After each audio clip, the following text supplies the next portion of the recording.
Sir मेरा नाम विशाल है। हम दोनों एक साथ कंपनी में काम करते थे। तो मैंने इसने मुझे शादी के लिए बोला, तो मैंने इससे कहा कि अपने घर को से बात कर ले। तो इसके घर वालों ने इससे मना कर दिया कि हम शादी नहीं करेंगे। तो इसने कहा कि मैं जहर खा के मतलब मर जाऊंगी। तो इसके घर के कहने लगे कि ठीक है, तुम लड़के को बुला लो, हम बात कर लेंगे। तो इसने मुझे फ़ोन किया कि घर वाले मान गए हैं शादी के लिए, तुम आ जाओ, एक बार बात कर लो। तो मैं इसके घर पहुंचा, तो सर उन्होंने क्या किया क्या नहीं किया उसकी मुझे नहीं पता। फिर इसने बताया कि तुम्हारे साथ ऐसा ऐसा हो गया है। क्या हो गया? मतलब सर खतना हम धर्म परिवर्तन। तो इसने फिर मतलब इसको भी मारा पीटा, इसको भी घर में बंद किया। फिर उसके बाद इसने मेरे घर फ़ोन किया। सर जब मेरे घर के वहाँ पहुँचे तो हम दोनों एक साथ वहाँ से आए, मेरे घर के मुझे अरीस को लेकर आए। तो अब आपने पुलिस से शिकायत की? हाँ सर, मैंने नोएडा पुलिस से शिकायत की। फिर क्या हुआ? सर उन्होंने मेरी नहीं सुनी, अब भी उसकी मम्मी की सुन रहे हैं। अब आप यहाँ कहाँ पे आए हैं? सर हम बुलंदशहर यहाँ पे आए हैं। तो क्या कहा है? इन्होंने आश्वासन दिया है कि मैं उनसे बात करूँगा, वो करेंगे, कार्रवाई करेंगे। अभी आपके साथ रह रही है? हाँ, ये मेरे साथ ही रह रही है।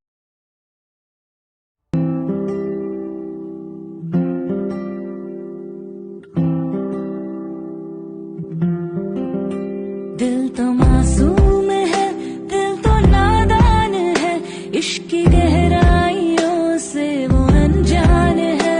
दिल को मालूम है पर परेशान है, उसकी आहट को सुन के वो हैरान है। उम्मीदों की कश्ती संभाले फिरे, सोच कर जिनके बारे और परेशान है। आरज़ू आरज़ू आरज़ू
क्या विशेषता है?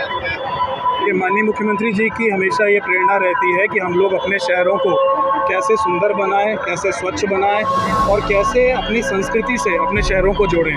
तो जब भी इस भूतेश्वर तिराहे से मेरा निकलना होता था तो हमेशा एक ख्याल मन में आता था कि यहाँ पे बाबा भोलेनाथ का कोई प्रतीक देखने को नहीं मिलता है। हालांकि इसका नाम हमेशा से भूतेश्वर तिराहा रहा है। तो यही सोच थी इसके पीछे और पिछले 2 माह पहले यहाँ का निरीक्षण मेरे द्वारा करा गया था। और तब ये योजना बनी थी कि इस तिराहे पे बाबा भोलेनाथ का कोई प्रतीक रूप देखने को मिले, लोगों को अपनी संस्कृति पे, इस तिराहे के इतिहास पे गर्व हो सके। और पिछले 2 माह में लगातार इस पे काम करा जा रहा था और बाबा के आशीर्वाद से आज सावन के सोमवार के दिन हम लोगों ने इस तिराहे का जनप्रतिनिधियों के माध्यम से, माननीय मेयर साहब के माध्यम से यहाँ लोकार्पण कराया है।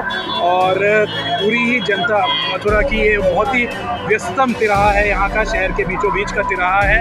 और जब भी अब लोग यहाँ से निकलेंगे उनको इस तिराहे का जो नाम भूतेश्वर तिराहा है उसके प्रतीक भी अब देखने को मिलेंगे, जिससे अपनी संस्कृति पे हमें गर्व भी होगा। हम लोग उस धार्मिक भावना से पुनः जुड़ सकेंगे। शहर और सुंदर दिखने लग गया है इसके लोकार्पण के बाद से। तो प्रशासन का यही प्रयास रहेगा कि आगे भी आने वाले दिनों में, चाहे अन्य क्षेत्रों की हम बात करें, वो गोकुल हो सकता है, बरसाना हो सकता है, हाल ही में बलदेव में भी हम लोगों ने दाऊ जी की किसी प्रकार की मूर्ति का अनावरण कराया। तो अपनी संस्कृति से और ख़ासकर इस धार्मिक नगरी को पुनः उसकी संस्कृति से किस प्रकार से जोड़ा जाए, इसका लगातार प्रयास आगे भी रहेगा। ये तिराहा भूतेश्वर तिराहे के नाम से जाना जाता है और बाबा का बहुत ही प्रसिद्ध मंदिर भी यहीं पास में स्थित है।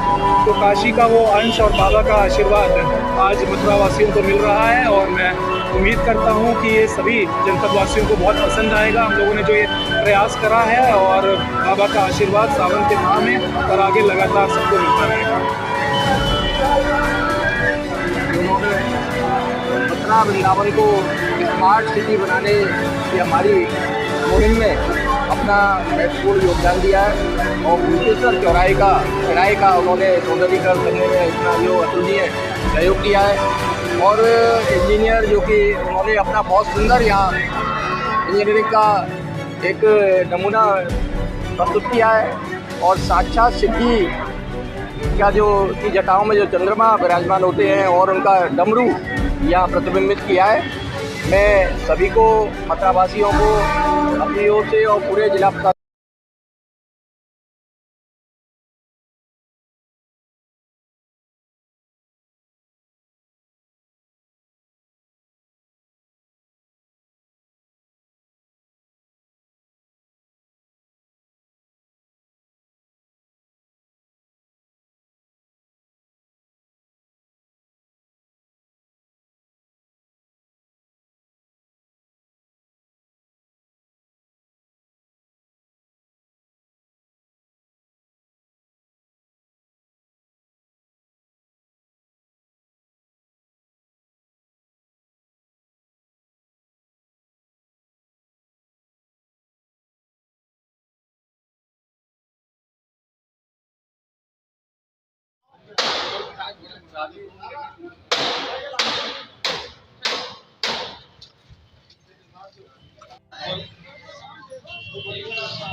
इस रेंज की उठा लेना, इस रेंज की भी ले लो।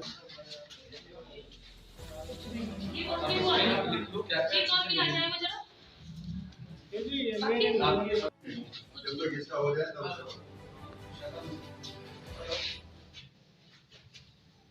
आप कौन?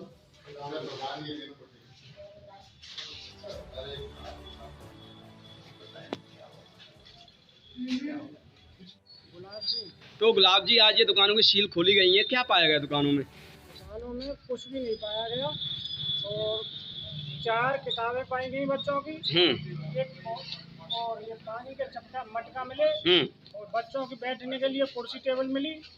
और हमको जो भी अधिकारी आए थे, माननीय CMO साहब, मुख्य चिकित्सा अधिकारी, SDM वैभव गुप्ता जी और माननीय मैडम महोदया गोवर्धन नायब तहसीलदार और डॉक्टर BS सिसोदिया जी गोवर्धन से आए थे जी। और इन्होंने दुकान को चेक किया और चेक करते हुए कुछ भी इसमें कोई सामान नहीं मिला, तो हमको निर्दोष साबित किया है उन्होंने जी। और हम शासन प्रशासन का बहुत बहुत धन्यवाद करते हैं और हमें आज उन्होंने निर्दोष साबित कर दिया।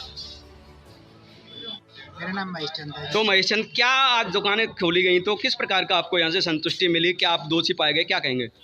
जब दुकानें खोली गई थी उसमें स्वास्थ्य विभाग से टीम आई हुई थी। उसमें डॉक्टर ACMO अशोक कुमार जी आए थे और SDM साहब आए थे। गोवर्धन प्रभारी डॉक्टर DS सिसोदिया जी भी आए थे और गोवर्धन तहसील से नायब तहसीलदार जी भी आई हुई थे। उन्होंने आकर के दुकानों की सील खोल करके उन्होंने शटर को अदर किया। अदर करने के बाद उन्होंने वहाँ पर जाकर के जांच पड़ताल करते समय उन्होंने एक तो बच्चे की नवोदय की बुक मिली और 2 कॉपी मिली, 1 रूल मिली, अन्यथा और कुछ भी नहीं मिला। उन्होंने हमको निर्दोष साबित किया है। हम उनके धन्यवाद के पात्र हैं।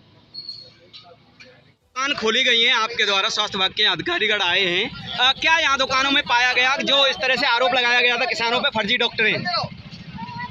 देखिए, जैसा कि मतलब एक लोगों द्वारा बताया गया था कि लोग क्लिनिक करते हैं और इनको बहुत पहले स्वास्थ्य विभाग की तरफ से नोटिस दी गई थी। उसके तहत इनको मतलब यहाँ बताया गया था कि भाई आप लोग मतलब यहाँ जो क्लिनिक करते हैं तो अपना डॉक्यूमेंट लेकर के आना। ये लोग गए नहीं, स्वास्थ्य विभाग के लोग आए थे, यहाँ सील किए थे। उस समय यहाँ क्लिनिक पर कोई नहीं था, ये बंद थी। आज जब हम लोगों ने जब हम लोग सामने ये बात आई कि नहीं ये लोग डॉक्टर्स नहीं है, ये लोग किसान हैं, तो उसी परिप्रेक्ष्य में हम लोगों ने जिलाधिकारी महोदय के निर्देशानुसार साहब हम लोग यहाँ आए थे। इसको देखा गया, देखने पर ये पता चला कि इसमें जो है बच्चे पढ़ने की किताबें हैं। एक दुकान में एक निडिल पाई गई थी। तो ये कोई ऐसी बातें नहीं है कि ये क्या है या ये डॉक्टर है या तो कहीं ना कहीं स्वास्थ्य विभाग की से चूक कह सकते हैं जो बंद दुकानों को ताला लगा के फर्जी डॉक्टर घोषित किया गया किसानों को, और जिस तरह से उनके मान को सम्मान को ठेस पहुंची है, बच्चों की पढ़ाई डिस्टर्ब हुई है। जो नौनिहाल इस समय पढ़ाई कर रहे हैं 9, 10वीं 11 की, उनकी पढ़ाई का जिम्मेदार किसको मानेंगे आप? देखिए, ये बात आपकी सही है कि मतलब एक जांच प्रक्रिया होती है, जांच प्रक्रिया में क्या हुआ हम लोगों ने उसको देखा है। तो ये शासन प्रशासन को इस तरह से करने से पहले एक बार पक्की जांच पड़ताल करनी चाहिए या किसी के कहने से इस तरह सील कर देनी चाहिए दुकानें? देखिए, ग्रामीण लोगों की शिकायत थी जिसके तहत आए थे। ये है कि जब ग्रामीण लोगों के द्वारा ही भी बताया गया कि नहीं ये लोग मतलब डॉक्टर नहीं है, लोग किसान है, तो कहीं ना कहीं ये निर्दोष पाए गए हैं। तो इसमें निर्दोष हो हम तो इसमें जो हमारे हिसाब निर्दोष है। क्या मिला जो आप दुकान के अंदर? हाँ, बस एक दुकान में जो ये सीज की गई थी, जो इन पे आरोप था कि फर्जी डॉक्टर हैं, जबकि किताब और कॉपियां और दरी चटाई मिली जहाँ पे बच्चे पढ़ते थे। क्या कहेंगे इसको लेकर के? मेरा तो ये हाँ हाँ तो कहीं ना कहीं से स्वास्थ्य विभाग की चूक कहेंगे जो एक निर्दोष किसान आदमी को यहाँ फर्जी डॉक्टर बनाया गया है।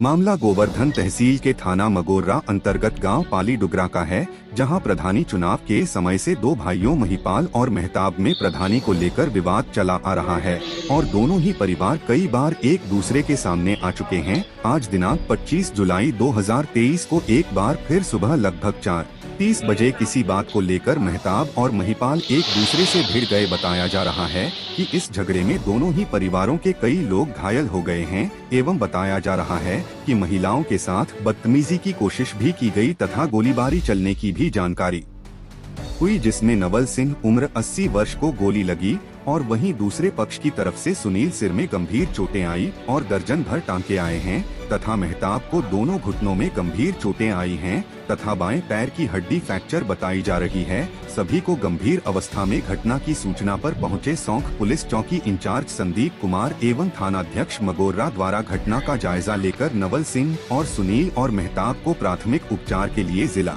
अस्पताल भेजा गया है। पुलिस प्रशासन आगे की कार्रवाई में जुटा हुआ है। घटना का खुलासा तो पुलिस की कार्यवाही के बाद ही हो पाएगा। हमें आपका महिपाल सिंह, प्रधान प्रतिनिधि पाली डुगरा। तो क्या घटना हुई है? भैया हम सो रहे थे घर पे, तो अचानक हमारी महिलाओं की आवाज आने लग गई। उस समय पे पानी भर रही थी।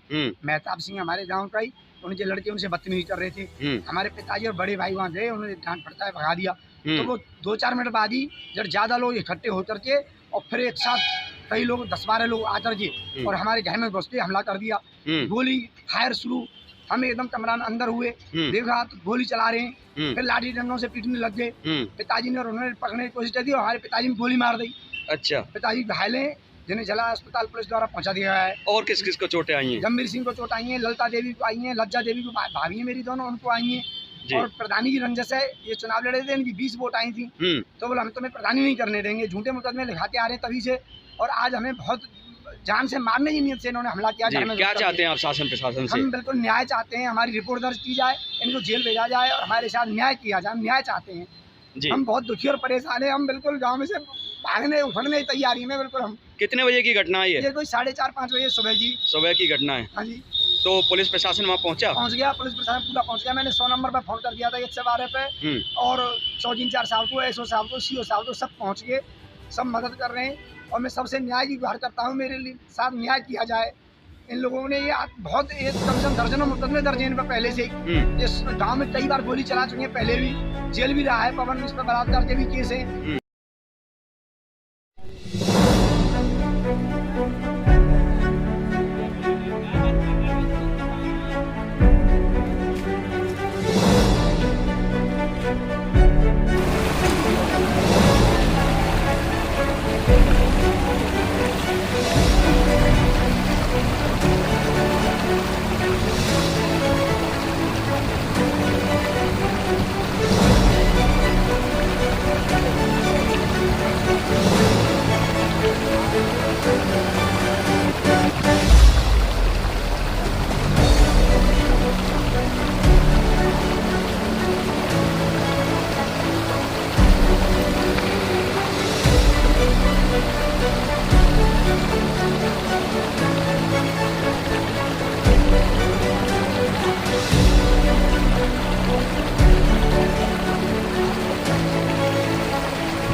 एक बार लगा दीजिए,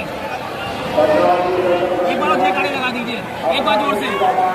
भाग्य बिहारी लाल की जय।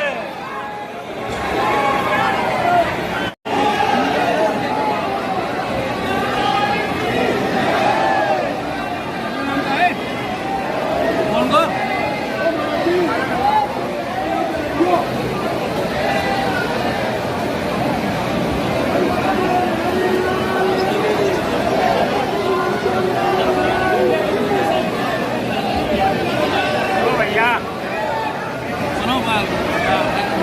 मिट्टी गेस्ट हाउस में चलेंगे। अरे प्रभु क्या कह रहे हो?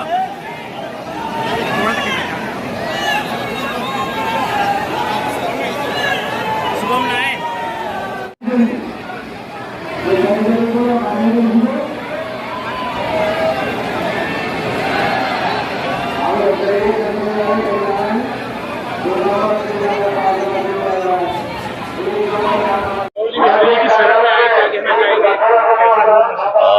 बिहारी जी की शरण में आया हूँ और बहुत अच्छा लग रहा है यहाँ पर आकर। ऐसा लग रहा है जैसे घर पे आ गया हूँ। सबका इतना प्यार मिल रहा है।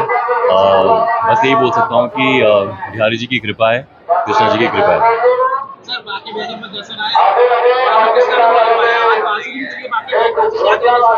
जी हाँ, ये प्रसाद के तौर पे बांसुरी मिली है एंड बहुत अच्छा लगा मुझे।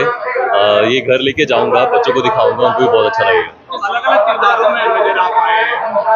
आने वाले क्या प्रोजेक्ट में जो पाइपलाइन में एक लुक आपका ट्रेंड चल रहा है, क्या लुक है? जो अभी फिलहाल में जो 2-3 लुक्स जो लीक हुए हैं, उसमें मैं क्या कर रहा हूँ ये आपको पता चलेगा थोड़े दिनों में।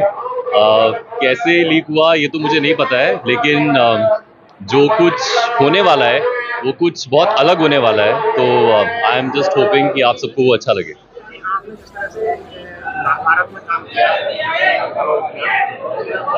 फिल्मों में और अन्य सीरियल्स में काम कर रहे हैं, तो कौन सा आपको सबसे अच्छा लगा?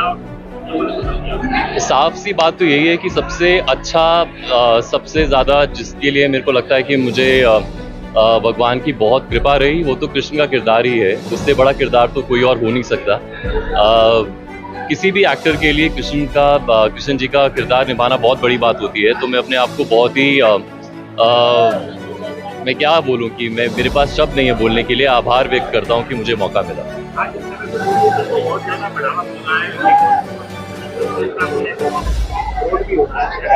मैं समझा नहीं आपका प्रश्न।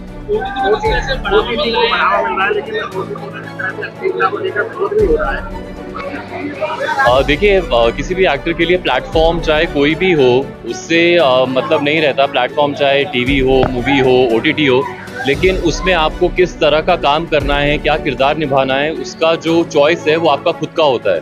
तो मैं किसी के चॉइस के ऊपर प्रश्न चिन्ह नहीं लगा सकता और ना ही मुझे लगाना चाहिए, लेकिन मैं क्या करना चाहूँगा वो मेरे ऊपर है। तो मैं कोशिश पूरी यही करता हूँ कि मैं वही किरदार निभाऊँ जो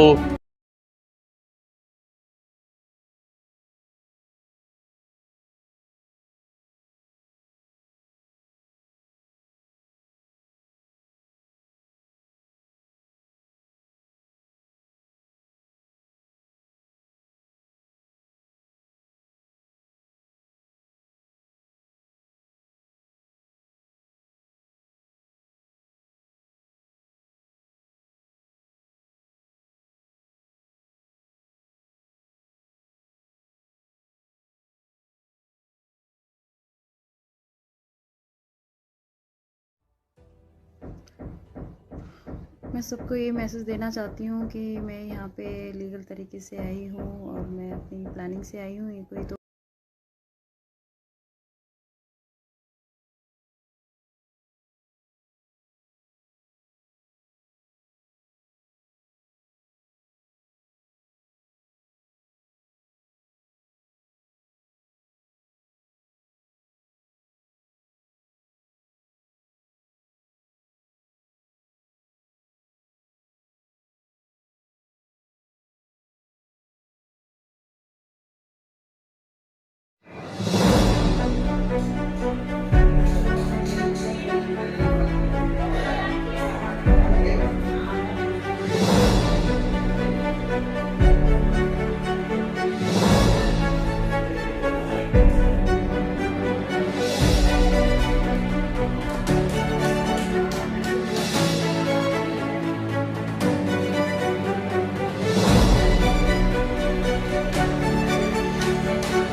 तेईस को मैंने अपनी लड़के की शादी की थी पल्लीपाड़ से।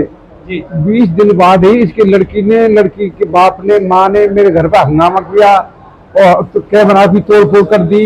मेरे शांति के लिए मेरे लड़का के पास नौकरी में भेज दी। नौकरी भेजेगा उसके से बात किया, गोली दसेगी कमा दी, पूरे सामान को चोरी करने की बात। लड़का को मारने की कोशिश की। और कल में जब अपने दफ्तर जा रहा था तो रास्ता में दोनों बहन हथियार लेके चप्पल जूता मेरी पिटाई की, कोजोड़ते मुझे मारने की पूरी कोशिश की। इसके रामेश्वर बाद गायब हो गई।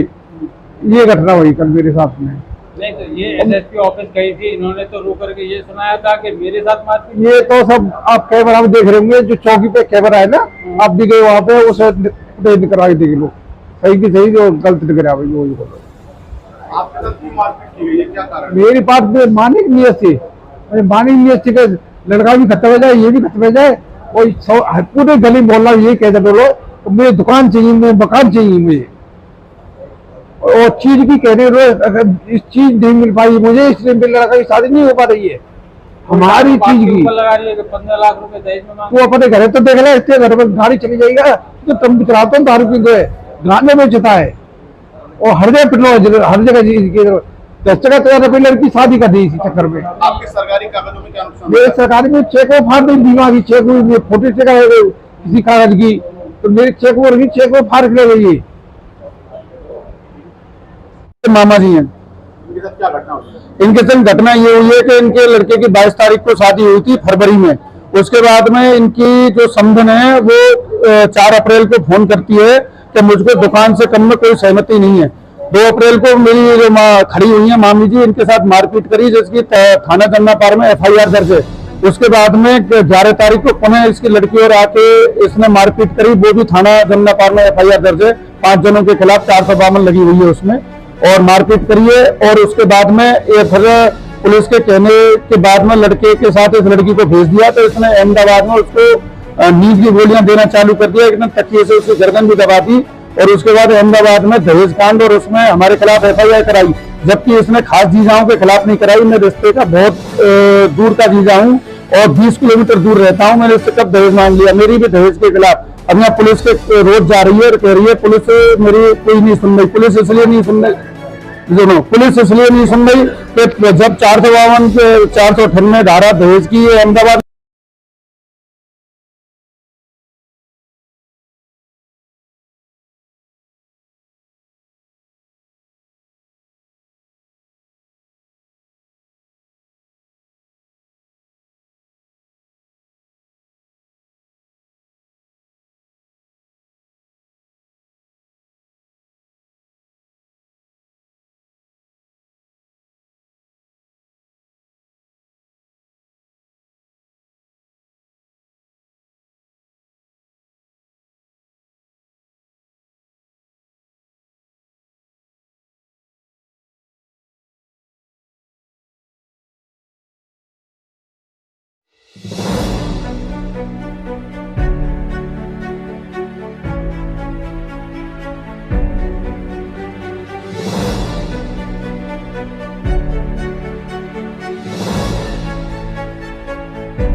क्या नाम है आपका?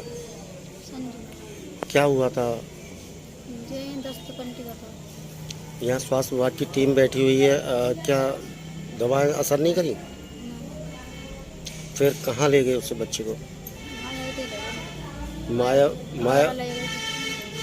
आगरा ले आ रहे थे। क्या नाम है आपका? प्रकाश। क्या अभी क्या हुआ, कैसे बच्चा खत्म हो गया था? बच्चे के 10 पलटे हुए थे। स्वास्थ्य विभाग की टीम बैठी है, उन्होंने देखा? इसे देखा हमने। नहीं, जो डॉक्टर्स बैठे हुए हैं यहाँ पे, उन्होंने देखा? देखा उन्होंने। क्या बोले थे? उसे 10 पलटे की दवा दी थी, उसे कोई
दिखाऊंगा। यहाँ यमुना का जल स्तर कितना बड़ा था, खतरे के निशान से ऊपर यमुना जी चली हुई थी। क्या यहाँ के हालात हैं, क्योंकि बताया जा रहा है लगभग 10 दिन से यहाँ पर, नहीं तो पानी है, नहीं परेशानी का सामना आपको करना अब देख लो जी आप वहाँ से वहाँ तक परेशानी पानी अभी तक पानी इतना ही है जी। तो अम्मा आपको सहायता दी जा रही है, नहीं दी जा रही है? कुछ ना दिया जा रहा, कुछ भी ना। क्या कहोगे आप, लेके हालात करे उसका कहोगे?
करनी हो या अपने थाने के स्टाफ के साथ रहकर,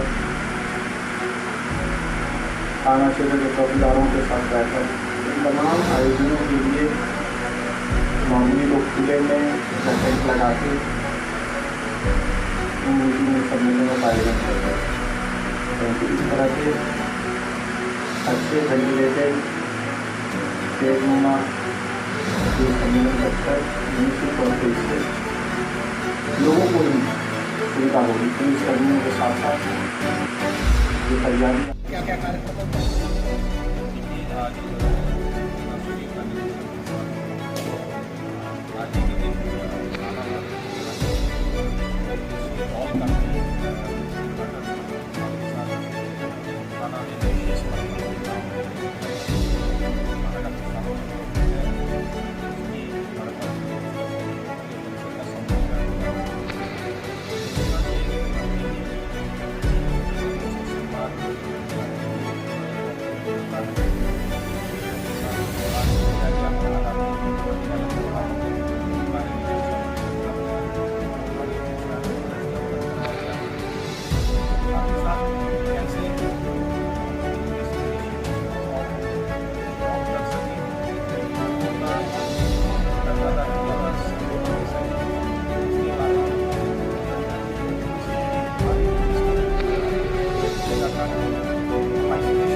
और सज्जनों को पुलिस का विश्वास और बढ़े।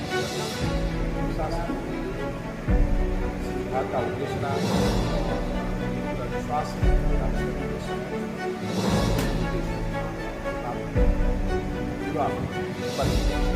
ऑपरेशन ट्रस्टी के लोगों से क्या किस तरीके से पुलिस महानिदेशक महोदय शानदार जहाँ तक हम अपराध नियंत्रण उद्देश्य है कि थाना क्षेत्र के जनपद का निर्माण होना गैस हो जाए खड़ा होता है कैमरे हाथ में वो आए जिससे कि पहले अपराधियों में भय जाता है जहाँ CCTV कैमरे लगे होते हैं वहाँ अपराध करने से अपराधी टकराता है और दूसरा इस तरह की घटना हो भी जाती है पहुँचने का बड़ा ही कारगर साधन है आज इस बैठक के माध्यम से पर मांगों पर साथ ही साथ कॉमन एरिया में चौराहे चाहे जो हमारे चौराहों को अडॉप्ट करें सभी को अडॉप्ट करें आप पर्याप्त संख्या में अच्छी क्वालिटी के कैमरे जिसमें कम से कम रिकॉर्डिंग की व्यवस्था हो ऐसे कैमरे बनाएँ और रात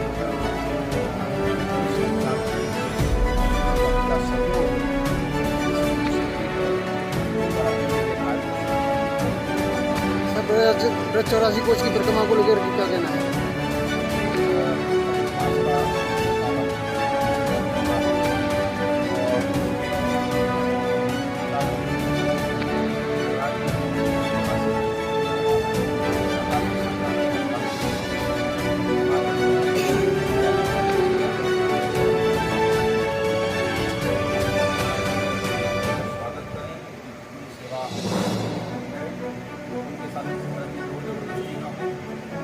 सम्मान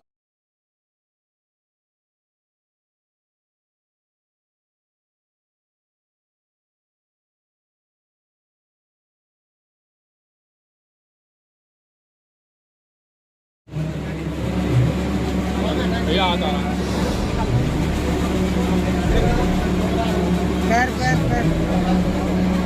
हरिओम हरिओम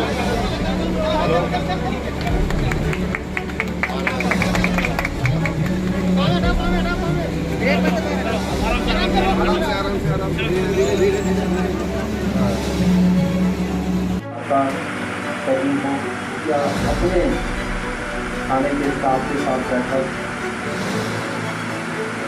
थाना क्षेत्र के चौकीदारों के साथ बैठक इन तमाम आयोजनों के लिए मामूली लोग खुले में टेंट लगा के सम्मेलन का आयोजन करते इस तरह के अच्छे वेंटिलेटेड प्लेटनुमा जो सम्मेलन करता है निश्चित तौर पर इससे लोगों को ही सुविधा होगी पुलिस कर्मियों के साथ साथ ये तैयारी और अक्षय मार्ग रसोई घर के उद्घाटन करने के लिए वहाँ पर उपस्थित हैं और इस समय वह अक्षय मार्ग रसोई घर का उद्घाटन कर रहे हैं इस बार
Hare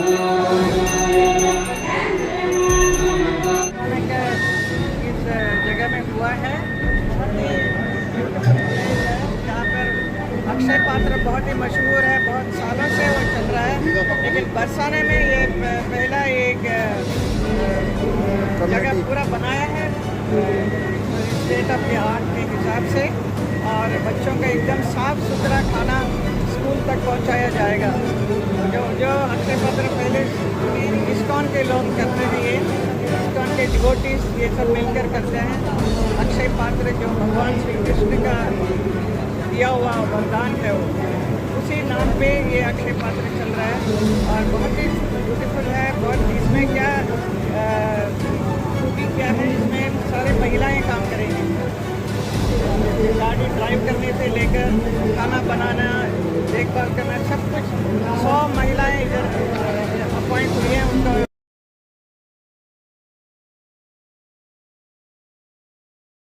नमस्कार, मैं हूं नारायण सिंह और आप देख रहे हैं मतवा न्यूज नेटवर्क। मैं आज मौजूद हूं बाबूगढ़ में। जो बाढ़ के हालात हैं, यहाँ ग्रामीण हैं जो आए हुए हैं बाइक लेकर, किस तरह के हालात है, जो गांव का संपर्क वो पूरी तरह टूट चुका है क्योंकि रोड है पूरी तरह बंद है। यहाँ के ग्रामीण हैं, उनसे बात करता हूँ। भैया क्या नाम है आपका? विनोद। तो विनोद जी बताएं कि गाँव बाबूगढ़ से आप आए हो, तो लगभग बाइक को कैसे लेके आए हो आप, क्योंकि पूरा संपर्क टूट चुका है? देखो जी, हम लाए टीप पे धर के जी, रोड खराब है, पानी ज्यादा है, कितनी परेशानी को सामना? परेशानी बहुत है। तो खाने पीने की बात करें तो खाने पीने को लेकर क्या कुछ नहीं, कुछ नहीं है। कुछ तो नहीं बिजली है। की बात करें, बिजली भी कुछ नहीं है, मच्छर खा रहे हैं, गर्मी पड़ रही है बहुत जोर से। तो आला अधिकारी करें, पूरी सहायता दी जा रही है, तो किसी तरह की कोई सहायता ना मिल रही। तो आप हमारे चैनल के माध्यम से क्या कहना चाहोगे आला अधिकारियों के लिए? हम तो ये कहना चाहते हैं हमारी कोई सहायता करे आके। जी, तो लगभग ये पानी अब कितना चला हुआ है, जो रास्ता पूरी तरह बंद पड़ा है, तो क्या दोगे इसको लेकर भी? अब क्या करें फिर इनको बताओ। तो पैदल निकल रहे हैं और टीप पे लेकर रहे हैं बाइक को भी, और अभी तो ढंढोर को निकालना पड़ेगा।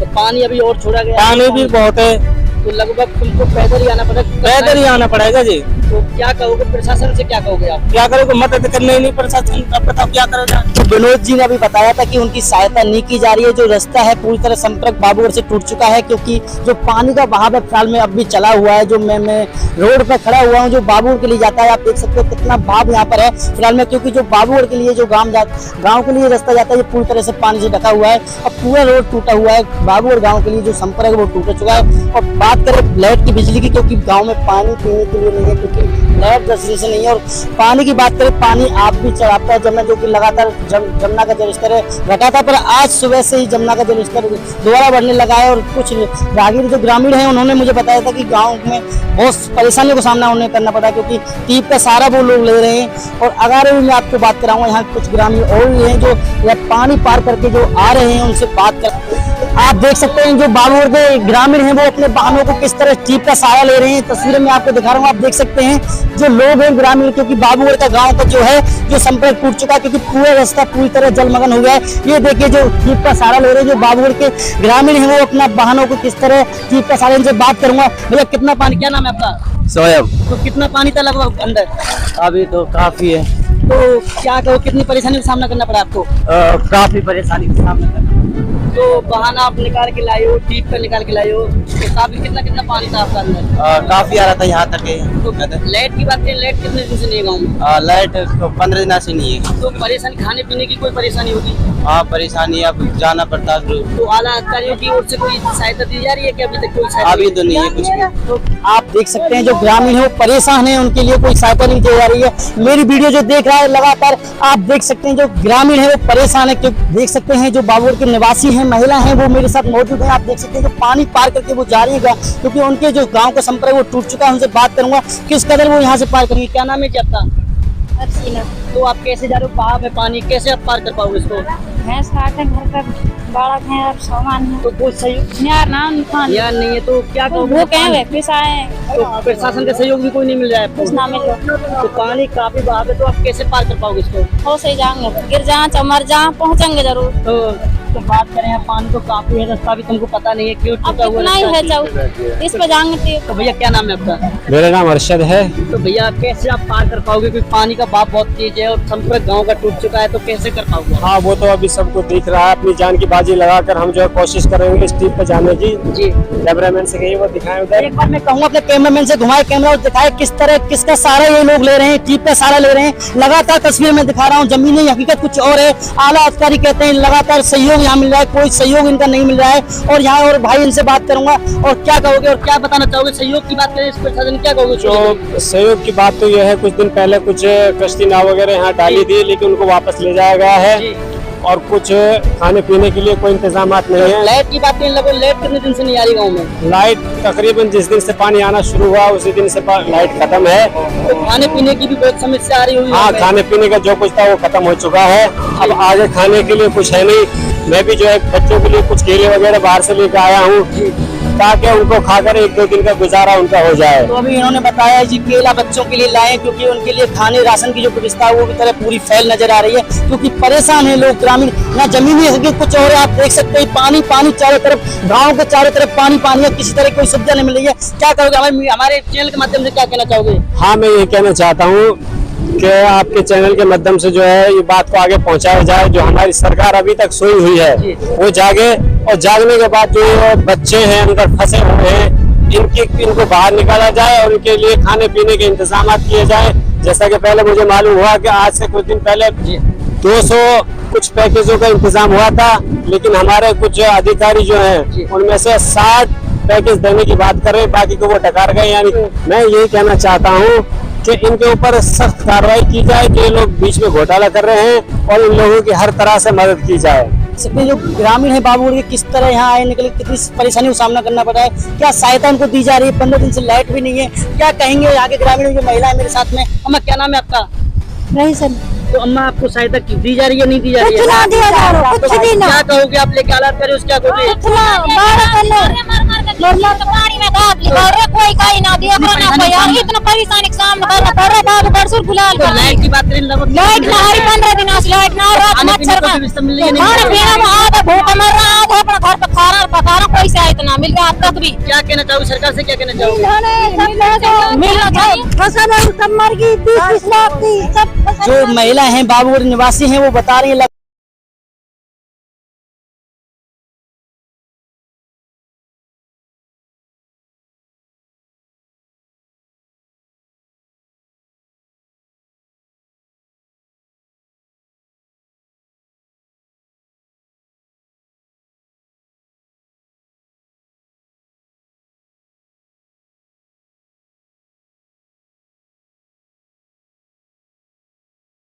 और उपस्थित भाइयों बहनों, आज गोरखपुर के युवाओं के लिए एक नई सौगात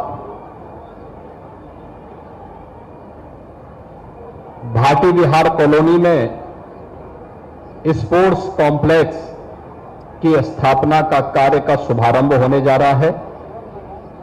मैं यहाँ के सभी युवाओं को, जो गोरखपुर और पूर्वी उत्तर प्रदेश के युवा हैं, यहाँ के खिलाड़ी आए हैं, इन सभी खिलाड़ियों का अभिनंदन करता हूं और हृदय से बधाई देता हूं कि यह नई चीज गोरखपुर में पहली बार और पूर्वी उत्तर प्रदेश में पहली बार स्थापित हो रही है, जहां पर एक साथ कई प्रकार की खेल गतिविधियों को एक अच्छा मंच प्राप्त होगा। युवाओं के मन में खेल और खिलाड़ियों के प्रति जो जज्बा है, इसको आगे बढ़ाने में मदद मिलेगी। आज इस कार्य का यहां शिलान्यास हो रहा है। इस कार्यक्रम के अंतर्गत यहां पर लगभग 2 एकड़ क्षेत्रफल में एक शूटिंग हॉल का निर्माण,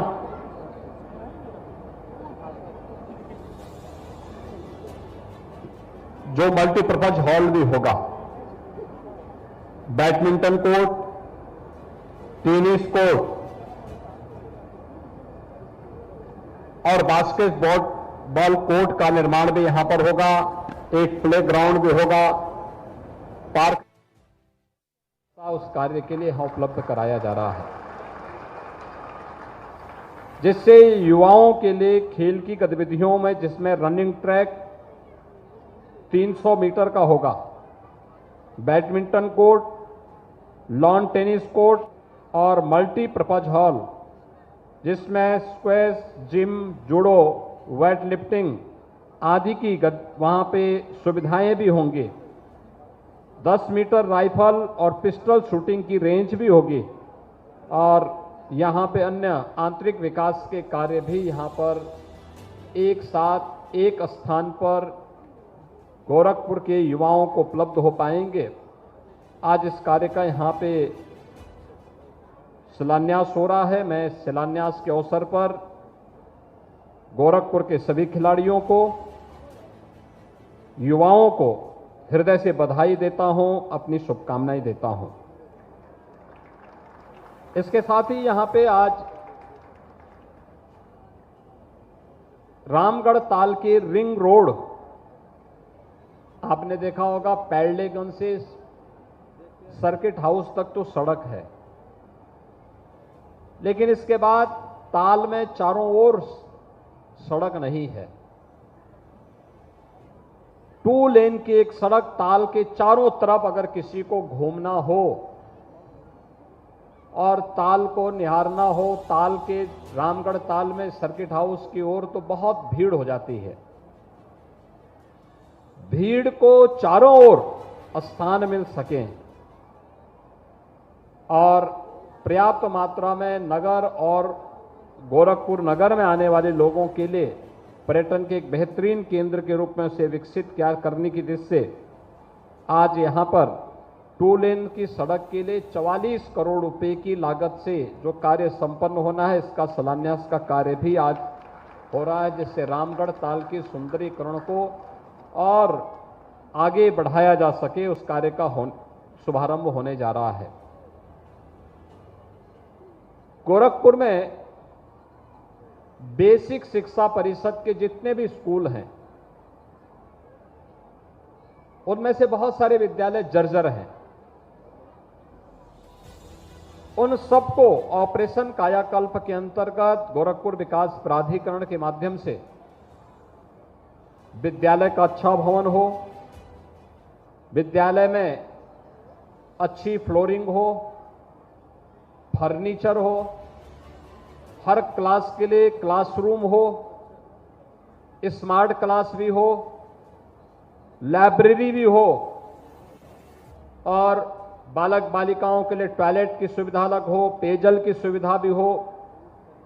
वे सभी प्रकार की सुविधाएं एक जगह पर बच्चों को प्राप्त हो सके और अच्छी सुविधा प्राप्त हो सके। इन सभी विद्यालयों के लिए 63 ऐसे स्कूल हैं जिनको हम स्मार्ट स्कूल के रूप में बदलेंगे। आज इस कार्य का भी यहां पर शुभारंभ होने जा रहा है, उस कार्य का भी कार्य प्रारंभ होने जा रहा है। और इसके साथ ही गोरखपुर में जिला उद्योग केंद्र कार्यालय रामनगर में आपने देखा होगा, गोरखनाथ मंदिर से लेकर के स्पोर्ट्स कॉलेज वाला मार्ग तो 4 लेन हो गया है, लेकिन 10 नंबर बोरिंग से जब हम जिला उद्योग केंद्र होते हुए उस मार्ग की तरफ जाते हैं तो वह 2 लेन भी नहीं है, जगह तो है लेकिन बहुत संकरा है। आज वहां पर उस कार्य का भी 4 लेन के रूप में बदलने के लिए और आवागमन को और अच्छा बनाने के लिए इस कार्य का भी शुभारंभ आज यहाँ पे शिलान्यास हो रहा है। आज इस अवसर पर मैं गोरखपुर के सभी नागरिकों को इन सभी परियोजनाओं की हृदय से बधाई देता हूं। मंचस्थ हमारे जो जनप्रतिनिधि हैं, माननीय सांसद हैं, महापौर जी हैं, माननीय विधायकगण हैं, इन सभी को मैं इस अवसर पर इन सभी परियोजनाओं की हृदय से बधाई देता हूं और इनका अभिनंदन भी करता हूं कि इन सबके प्रयास से आज एक कार्यक्रम तेजी के साथ आगे बढ़ रहे हैं। भाइयों बहनों, गोरखपुर आज बदल रहा है। आज से 5 वर्ष पहले जो व्यक्ति गोरखपुर आया होगा, आज अचानक रेलवे स्टेशन पर उतरेगा और उसको अगर पैदल ही राजेंद्र नगर की तरफ या मोहरीपुर की तरफ आना होगा तो वह भूल जाएगा कि क्या ये वही रास्ता है जो 5 साल पहले था। या अगर वह एयरपोर्ट से गोरखपुर सिटी की तरफ आएगा या रामगढ़ ताल की तरफ आएगा तो भूल जाएगा, क्योंकि आते ही सबसे पहले उसके सामने एम्स होगा, फिर रामगढ़ ताल का सुंदरीकरण का कार्य होगा, 4 लेन की सड़कें होंगी, चौड़ी सड़कें होंगी, तो भूल जाएगा। उसको लगेगा कि क्या मैं रवि किशन तो नहीं हूं कि मुंबई में रह करके गोरखपुर का सपना देख रहा हूं। लेकिन यह हकीकत है, जैसे रवि किशन एक हकीकत है, एक अच्छे कलाकार के रूप में, एक सांसद के रूप में आपकी सेवा भी कर रहे हैं और कला को भी आगे बढ़ाने का कार्य कर रहे हैं। ऐसे ही गोरखपुर का विकास हो रहा है और सभी हमारे सांसद, महापौर, विधायक और इन सब के साथ साथ कालीबाड़ी के बाबा भी उनके साथ लगे रहते हैं। ये सब मिलकर के विकास के इन कार्यों को आगे बढ़ाने का कार्य कर रहे हैं और आज गोरखपुर बदला हुआ दिखाई देता है। आप इधर से जाएंगे, मोहरीपुर की तरफ जाएंगे तो फर्टिलाइजर कारखाना की जगमगाहट आपको सबको अपनी ओर आकर्षित करती है। रात्रि को एक बार जाके देखिए थोड़ा, कितनी चहल पहल फिर से हो गई है।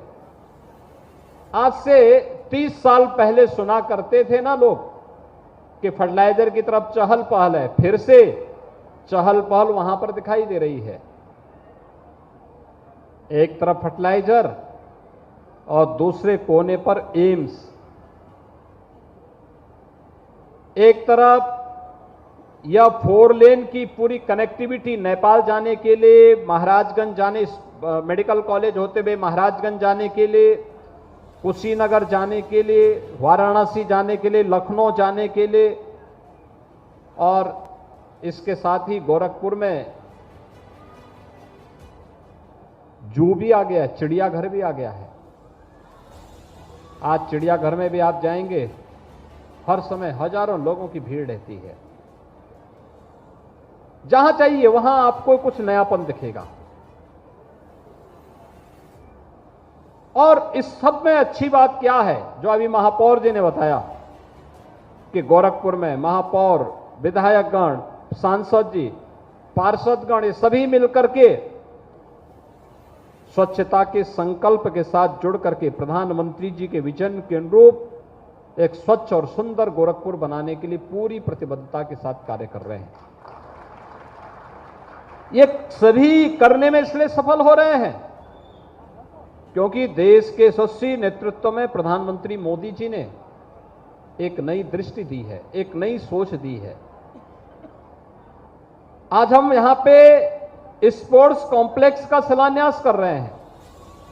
आज से 9 वर्ष पहले इस प्रकार की गतिविधि एक सपना हुआ करती थी। लोग बोलते थे स्पोर्ट्स में पैसा खर्च करना है, सब बेकार है, मानते थे। लेकिन आज ये आवश्यकता है, ये हमारे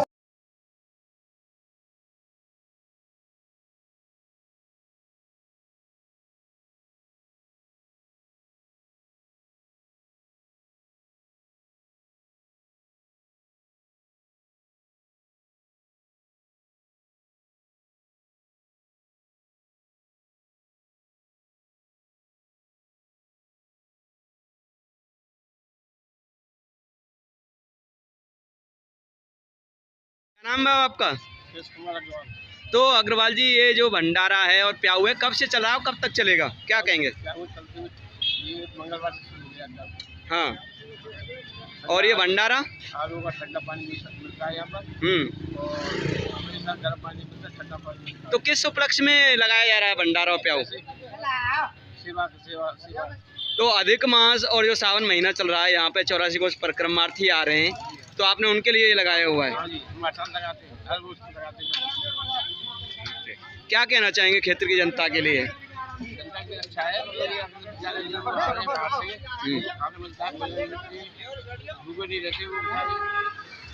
और भी समाज सेवियों को आगे खड़ा होना चाहिए इनकी मदद के लिए। मैं आपका भैया तो महेश जी, ये भंडारा कब से कब तक चल रहा है और किस उपलक्ष्य में है, और यहाँ भक्तों के लिए क्या क्या व्यवस्था है? चाय, चना, हलवा, चाय, पूड़ी, चावल। जी, क्या नाम है आपका?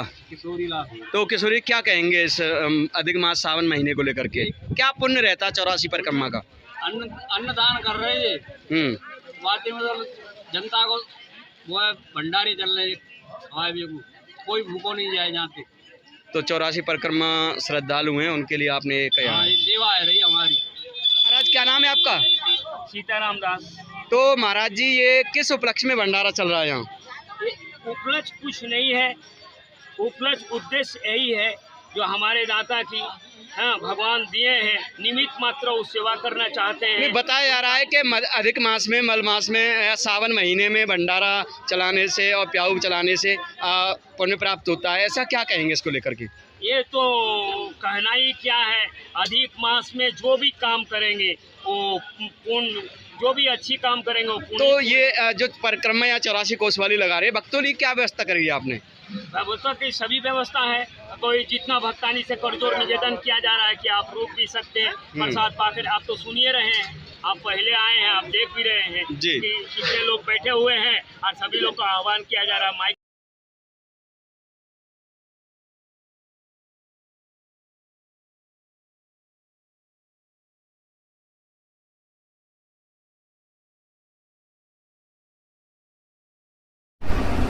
नमस्कार, मैं हूँ आपके साथ रितिका सैनी और आप देख रहे हैं मथुरा न्यूज़। आज हम मौजूद हैं एक बहुत ही दिग्गज पर्सन के साथ, जिनका एक एनजीओ है।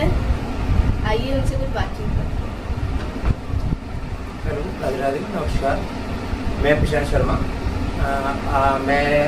हमारा एनजीओ है स्वाभिमानी प्रयास, जो कि एक सारे कार्य करती है। वृद्ध आश्रम जो गरीब हैं उनको मदद करना, बच्चों के लिए शिक्षा का शिक्षा अभियान चलाना, और महिलाओं के लिए शिक्षित करके और आगे उनको रोजगार दिलाना, सारे हमारे कार्य हैं। और गायों के लिए भी हमारा एक बहुत योगदान रहा है, और मैं काफ़ी जुड़ा हुआ हूँ गायों के लिए, गायों के साथ उनके कार्यों के करता रहा हूँ, और हमारा आगे भी ऐसे ही है योगदान रहेगा। तो इसका फायदा जो है वो किस वर्ग को पहुंचने वाला है? इस वर्ग, सारे वर्ग को पहुंचने वाला है इसका फायदा। जैसे कि है ना, गरीबों के लिए, जो महिलाएं शिक्षित हैं, जो क्या शिक्षा नहीं है, उनको रोजगार नहीं है, उनको रोजगार प्रदान कराना, हमारे साथ जुड़कर वो रोजगार कर सकती हैं, आगे बढ़ सकती हैं अपना कार्य के लिए। और बच्चे हैं जो अशिक्षित हैं, उनको शिक्षा पहुँचाना, गाँव पे यहाँ जगह शिक्षा नहीं पहुँच सकती है, वहाँ शिक्षा पहुँचाएँगे।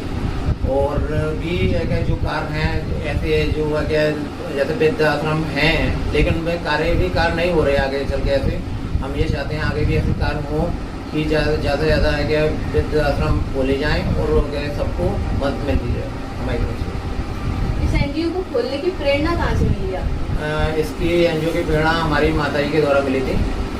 हमारी माताजी काफ़ी मदद वैसे भी करती थी, कोशिश सबकी, और हम यही चाहते थे उनके नाम पे ही ये एनजीओ है। तो मैं यही चाहता था हमारी माताजी का भी नाम हो, और उनके उद्देश्य से आगे चल के हम उनके साथ उनके उद्देश्य पे आगे चल के पालन करें और आगे से बढ़ें। ये बहुत अच्छा काम कर रहे हैं, अपनी माताजी का सपना पूरा करें, ऐसे ही बाकी लोग भी करते रहें तो इस देश में कितना अच्छा हो जाएगा। और कुछ कहना चाहेंगे आप? यही कहना चाहेंगे, हमारे एनजीओ के साथ ज़्यादा से ज़्यादा लोग जुड़ें, और हमारे एनजीओ में डोनेट करके और हमारे साथ जुड़कर मदद का कार्य आगे बढ़ाएं हमारे, और आगे भी है कि हम अच्छा कार्य कर सकें। इससे लिए हमारे साथ जुड़कर कार्य करें, जिससे कि हम और कार्य पे प्रेरणा जो हमारी है वो आगे बढ़ सकें।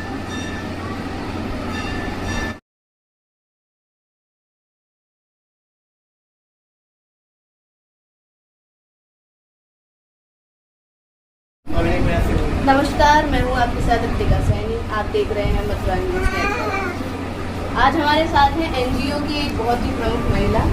आइए उनसे जानते हैं कि उनका एनजीओ खोलने का उद्देश्य क्या है। क्या उद्देश्य?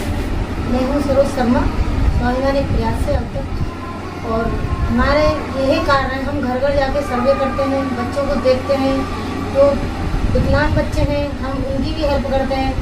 मैं घर घर जाके सर्वे करती हूँ, मेरी पूरी टीम सर्वे करते हैं, हम घर घर जाके उनके लिए हेल्प करते हैं जितनी हमसे होती है, जितना हम करते हैं, और सारी टीम मिलके हम लोग करते हैं। जो नहीं हम तक सूचना पहुँचती है, हम ये चाहते हैं कि हम तक सूचना भी पहुँचे, जिस लायक हम हैं वो हम उनकी हेल्प करें। आगे भी हम करते रहेंगे, क्योंकि बहुत से लोग हमें नहीं पता, क्योंकि जगह जगह हमको नहीं पता चलती कि कहाँ पे उनकी हमारी ज़रूरत है।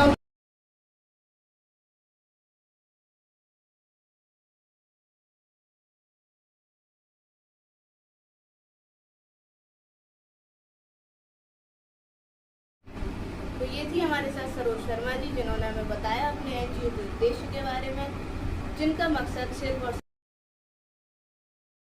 नमस्कार, राधे राधे। मैं हूँ आपके साथ रितिका सैनी और आप देख रहे हैं मथुरा न्यूज़ नेटवर्क। आज हम जहाँ मौजूद हैं वो है श्री कृष्ण की बड़ी पावन नदी मथुरा वृंदावन। आइए दर्शन कराते हैं आपको चील घाट के।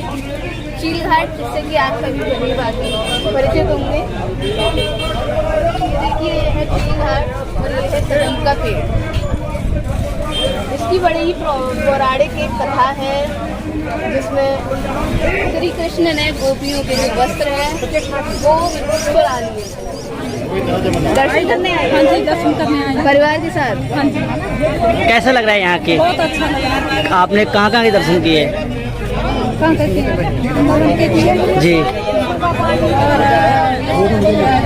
सोने के खंभे के किए? जी।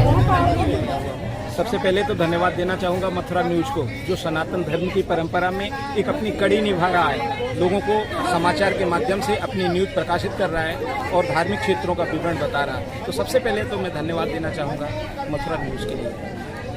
आगे आप लोग बहुत अच्छा साहसिक कार्य कर रहे हैं, जो समाचारों द्वारा प्रसारित हो रहा है और सनातन धर्म की एक अलग जगह आ रही है आपके प्रति। यह बहुत अच्छा आपका काम है, इसके लिए मैं आपको सागरवासियों की ओर से बहुत बहुत साधुवाद देता हूँ। तो प्रशासन की बात करें, प्रशासन कितना सहयोग यहाँ मिल रहा है, क्या कहोगे प्रशासन को लेके? प्रशासन का तो सहयोग मिला जुला ही ढिलपुल रवैये जैसा है प्रशासन का। तो जाम की बात करें, वृंदावन में जाम भी पूरा लगा हुआ है। जाम तो चारों तरफ लगा हुआ है जी। और प्रशासन क्या है, मदद तो ना करके यात्रियों को घुमा दिया करता है जी।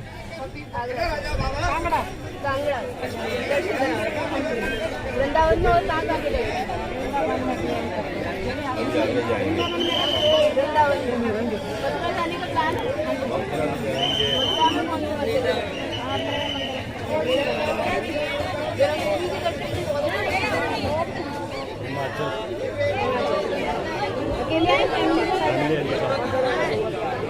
मथुरा में, मथुरा के साथ साथ वृंदावन के दर्शन भी किया आपने? मथुरा के दर्शन वृंदावन में और कहाँ गए?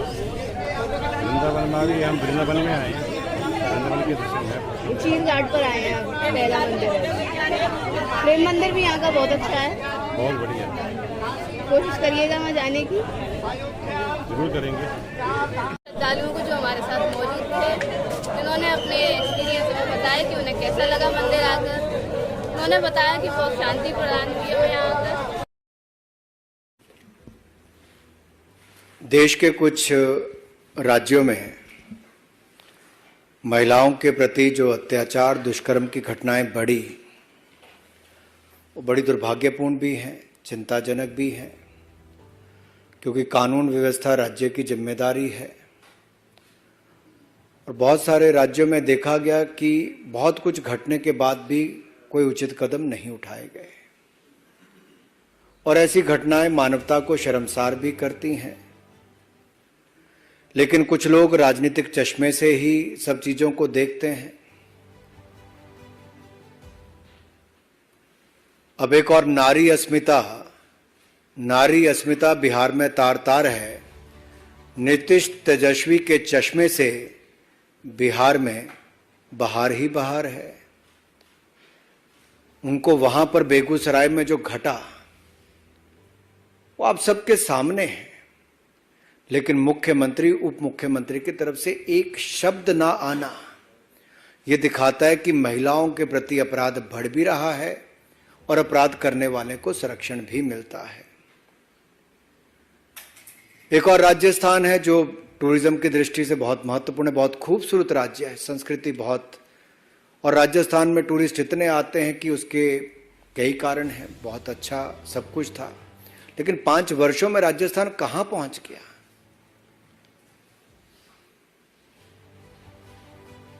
और जब वहां पर महिलाओं के प्रति कितनी घटनाएं दुष्कर्म की, अत्याचार की, अपराध की हुई। एक शांत राज्य, सुरक्षित राज्य पिछले 5 वर्षों में नंबर 1 महिला अपराध में बन गया है। 1,09,000 महिला अपराध की घटनाएं पिछले 4 वर्षों में, 33,000 महिलाओं के साथ दुष्कर्म की घटनाएं राजस्थान में, 22% देश की महिला दुष्कर्म की घटनाएं राजस्थान में। ये अपने आप में राजस्थान को नंबर 1 महिला अपराध में बनाता है, और कुल मिलाकर लगभग 10 लाख से ज्यादा आपराधिक घटनाओं को रजिस्टर किया गया। अब प्रधानमंत्री जी ने कहा था कि महिलाओं पर अपराध की घटनाओं पे राज्यों को कड़े कदम उठाने चाहिए, और सोनिया जी और राहुल गांधी जी के आदेश पर मुख्यमंत्री अशोक गहलोत जी ने कड़े कदम उठाए और अपने ही एक मंत्री को बर्खास्त कर दिया। बर्खास्त इसलिए किया कि राजेंद्र गुड़ा जी ने राजस्थान के हालात पर चिंता व्यक्त की कि दूसरे राज्यों को छोड़ के राजस्थान में जो महिलाओं के खिलाफ अपराध की घटनाएं बढ़ रही हैं उसकी चिंता की जाए, चर्चा की जाए। और मुख्यमंत्री अशोक गहलोत जी ने राहुल गांधी जी, सोनिया गांधी जी के आदेश पर उसको ही बर्खास्त कर दिया। और उन्होंने क्या कहा राजेंद्र सिंह गुड़ा जी ने कि विधानसभा में मैं सीएम से 1-on-1 जवाब मांगूंगा। और बड़ी बात यह कही है, किसी और ने नहीं, जो 4.5 साल राजस्थान की सरकार में, अशोक गहलोत जी की सरकार में मंत्री रहे, उन्होंने कहा प्रदेश में सीएम का इकबाल खत्म हो गया है। ये बहुत बड़ी बात है। एक जो आपका मंत्री 4.5 साल आपके साथ रहा, उन्होंने कहा राजस्थान में अराजकता का माहौल है। सीएम विधानसभा में आते हैं, ना आते हैं ना जवाब देते हैं। और ये मैं नहीं कह रहा जी, ये राजस्थान में कांग्रेस के मंत्री ही अपने मुख्यमंत्री से सवाल खड़े कर। देखिए, एक तो उनको झूठ नहीं बोलना चाहिए, शोभा नहीं देता। अब उन्हें कितने झूठ बोले कि 3 साल में 27 नौकरी थी। अब आप लोग गवाह हैं, 55,000 सरकारी नौकरियों में भर्ती में इसी साल कर चुका हूं। अब ये भर्ती होती तो भी कांग्रेस के मित्रों को तकलीफ होती कि भर्ती क्यों हो रहे हैं। कई तरह के सवाल भर्तियों पर उठाते रहते हैं। सरकारी नौकरियों में भी भर्ती, स्वरोजगार के माध्यम से भी रोजगार, और अब मुख्यमंत्री सीखो कमाओ योजना आ रही है, जिसमें बच्चे जहां कंपनी में काम सीखेंगे उसके बदले उनको 8,000 रुपया महीना देने की व्यवस्था भी हमने की है। वो पूछते 18 साल में क्या हुआ। मैं बताता हूं, पहले गड्ढों में सड़क थी और सड़क में गड्ढा था, ये पता नहीं चलता था। 18 साल पहले ढूंढनी पड़ती थी गड्ढों में सड़क को। हमने 4,11,000 किलोमीटर शानदार सड़कें बना के दी। वो जमाना था, अब बिजली आती नहीं थी, कभी कभी आती थी, दर्शन कभी कभार होते थे। 2900 मेगावाट के स्थान पर 28,000 मेगावाट बिजली की सौगात हमने दी। सिंचाई के लिए पानी नहीं था, ना पीने के लिए पानी। हमने लगभग 47 लाख हेक्टेयर जमीन में सिंचाई की व्यवस्था की।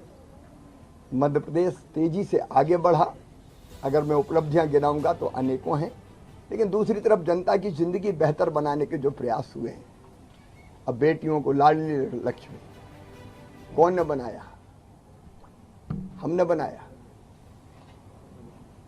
50% रिजर्वेशन स्थानीय निकाय के चुनाव में, ताकि मेरी बहन बेटियां चुनाव लड़के सरकार चलाए, गांव की और शहर की। वो हमने किया। बेटियों की शादी, मुख्यमंत्री कन्या विवाह और निकाह योजना कौन ने बनाई? हमने बनाई, कांग्रेस ने बंद कर दी थी।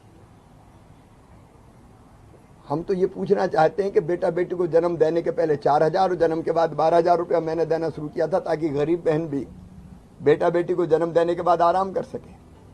कांग्रेस ने योजना बंद कर दी थी, हमने फिर चालू की है। हमने फैसला किया कि बेटी या बहनों के नाम पर कोई जमीन, मकान, दुकान खरीदेगा तो स्टाम्प शुल्क केवल 1% लगेगा, ताकि बहन बेटियों के नाम भी जमीन आए, संपत्ति आए। हमने मुख्यमंत्री लाडली बहना जैसी योजना बनाई। किसानों को कांग्रेस के जमाने में 18% ब्याज पर कर्जा मिलता था, हम 0% ब्याज पर कर्जा दे रहे हैं। वो कहती हैं कि 27 रुपया रोज केवल किसान की आमदनी है। मैं कहना चाहता हूं कि 6,000 प्रधानमंत्री और 6,000 अब मैं सीधे दे रहा हूं किसानों के खाते में। इतना झूठ तो ना बोलो कि पचे ही नहीं कहीं।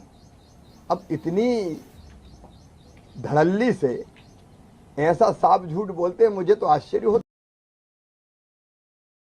रोते हुए वीडियो वायरल कर रहे हैं कि अध्यक्ष जी ने अच्छी व्यवस्था बनाई थी और आज इन लोगों को बिना ट्रायल के छूट दी जा रही है।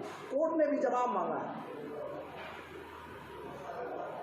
देखिए, मैंने भी शुरू में कहा था कि ये पॉलिसी को लेकर के ये संघर्ष चल रहा है। उस समय मेरी बातें शायद सत्य नहीं लग रही हैं, लेकिन इस समय जो खिलाड़ियों के वीडियो आ रहे हैं, विशेष करके प्रभावित होने वाले खिलाड़ियों की वीडियो आ रहे हैं, आज वो खिलाड़ी जो धरने पर बैठे थे उनके बयान आ रहे हैं, कोर्ट तक जा रहे हैं, तो आप सोच सकते हैं कि इनकी असली पीड़ा क्या थी। वो आज देश के सामने आ गया। कुछ 2 लाइन आप कहते थे कि नगर नगर क्या ऐसा कुछ है? नहीं, मैं पहले दिन बोला था, फिर बोला था कि ये मैंने बोला था कि नगर नगर बदनाम हो गए मेरे आंसू, मैं उनका हो गया कि जिनका कोई पहरेदार नहीं था। पदलोभी आलोचक कैसे करते दर्द पुरस्कृत मेरा, मैंने जो कुछ गाया उसमें करुणा था, श्रृंगार नहीं। कहने का मतलब मेरा क्या था, मैं कमज़ोर की तरफ हो गया। ये शायद मेरा स्वभाव भी है, और ये मेरा स्वभाव नहीं है, हमारे देश का भी स्वभाव है। ये हमारे देश का स्वभाव है। आप देख लीजिए, किसी कमज़ोर के साथ अत्याचार होता है, देश खड़ा हो जाता है। तो आज वो चीज़ें स्पष्ट हो रही हैं। बहुत खुल करके मैं नहीं बोल सकता हूँ, लेकिन आज वो चीज़ें जो मैंने पहले शुरू में व्यक्त की थी, आज वो चीज़ें दिखाई पड़ रही हैं और सबको दिखाई पड़ रही हैं।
आपको लगता है ये मौका है? आज जो मणिपुर में हो रहा है, 80-85 दिन से लगातार वहाँ हिंसा हो रही है, सरकार सरेआम फेलियर रही है। क्या होम मिनिस्टर के पास इनपुट नहीं था? प्रधानमंत्री के पास इनपुट नहीं था? मुख्यमंत्री आपके कह रहे हैं जो महिलाओं के साथ वहाँ दुर्व्यवहार हुआ कि ऐसी 100 FIR होंगी, 100 घटनाएं हैं। मुद्दा अभी मणिपुर का है। मुद्दा हमारे अंतर्राष्ट्रीय बॉर्डर का है। सामने वे वियतनाम है, वहाँ पे बहुत सारे ड्रग्स की भी बहुत सारी स्मगलिंग होती है, बिजनेस होते हैं। मुद्दा वहाँ पर इतना ज्यादा गंभीर है। हम चाह रहे हैं कि सरकार सदन के भीतर आकर सत्ता विपक्ष वालों के प्रश्नों का जवाब दे। मैं कहूंगी कि ये डाइवर्ट करने के लिए मुद्दे को आप दूसरे दिन कीजिए ना, राजस्थान पे कीजिए, छत्तीसगढ़ पे कीजिए, पहलवानों पे भी कीजिए ना, डिस्कशन तो होगा ही।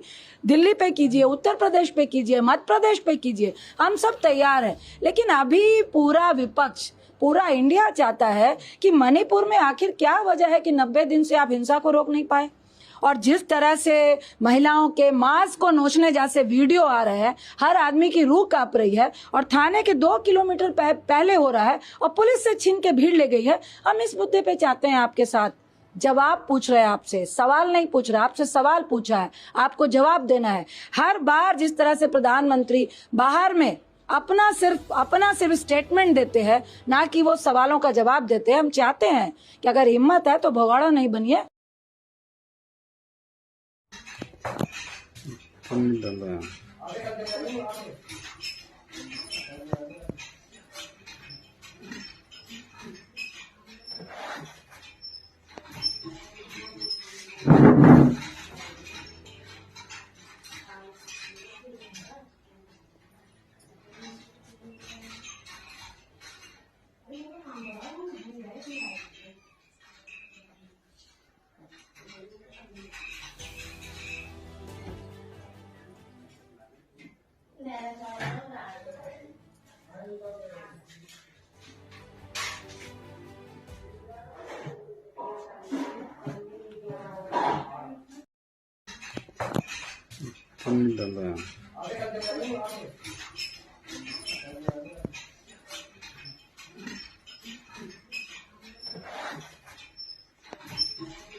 नमस्कार दोस्तों, मथुरा न्यूज में मैं रिया पांडे आप सभी का स्वागत करती हूँ। हमारे चैनल को लाइक करना, सब्सक्राइब करना और हमारे खबरों को शेयर करना ना भूलें।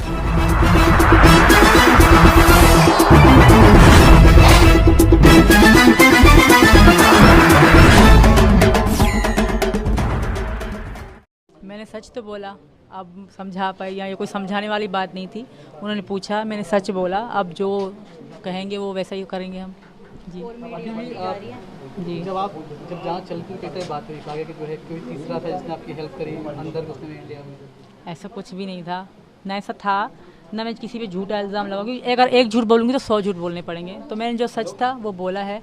अगर जो यहाँ का कानून करेगा मुझे कबूल है। अभी तक जांच में कुछ मिला नहीं आपके खिलाफ, लेकिन ये नियम है कि जो भी इलीगल तरीके से आता है उसे रिपोर्ट करते हैं, वापस भेजते हैं पाकिस्तान। आपको भी और भेजा गया? ऐसा कैसे करेंगे? मैं यहाँ की बहू हूँ, मैं यहाँ उम्मीद लेके आई हूँ। आज से यहाँ का कानून ऐसा नहीं करेगा, बिलीव, यकीन है मुझे, भरोसा है, ट्रस्ट कहूँगी, ट्रस्ट है।